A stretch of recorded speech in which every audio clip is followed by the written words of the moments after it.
ሰላም ወዳጆቼ እንኳን ወደ ቻናሌ በሰላም መጣችሁ።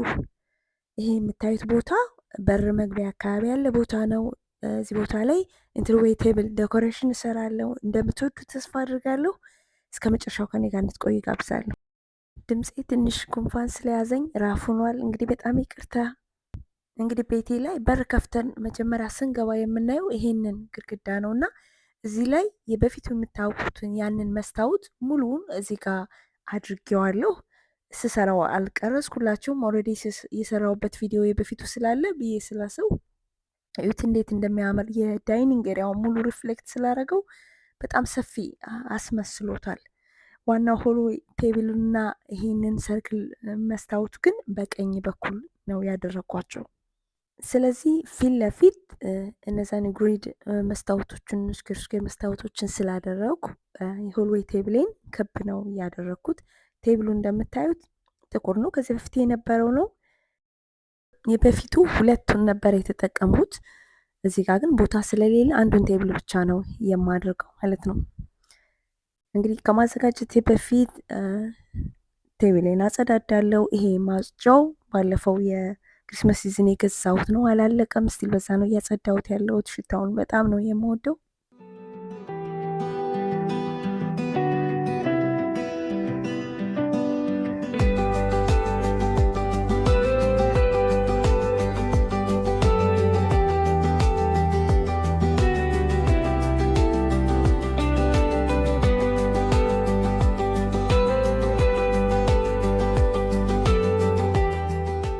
ሆልዌይ ቴብል ዴኮር ስናደርግ ቴብሉን ያስቀመጥንበት አላማ ሳንዘነጋ ግን ቆንጆ በሆነ ሃይ ኤንድ የሆነ ሉክ በሆነው መልኩ አድርገን እንድናዘጋጅ የሚረዱ መሰረታዊ ነገሮች አሉ።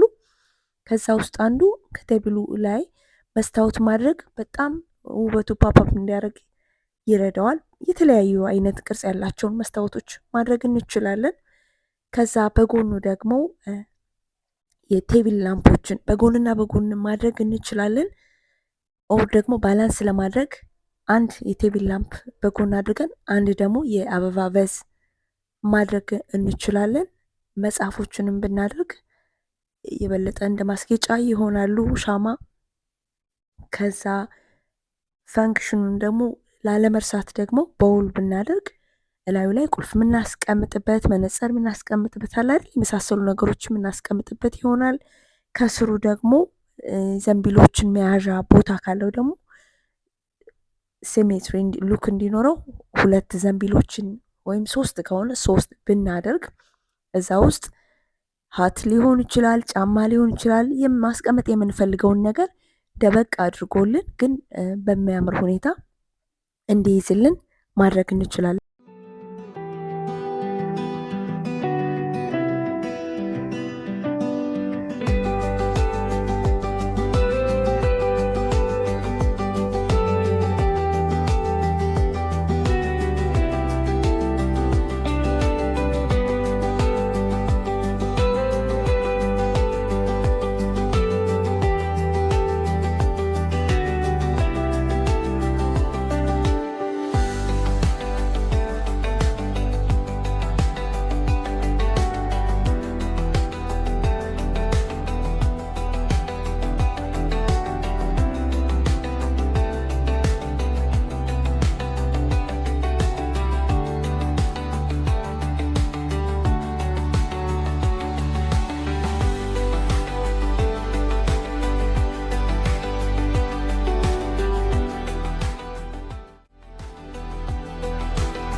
ዛሬ እንግዲህ እንዳያችሁት ሆልዌይ ቴብሌን ቅልል ባለ መልኩ ኦርጋኒክ ማደርን ሉክ ባለው መልኩ ሆልዌይ ቴብሌን አዘጋጅቻለሁ።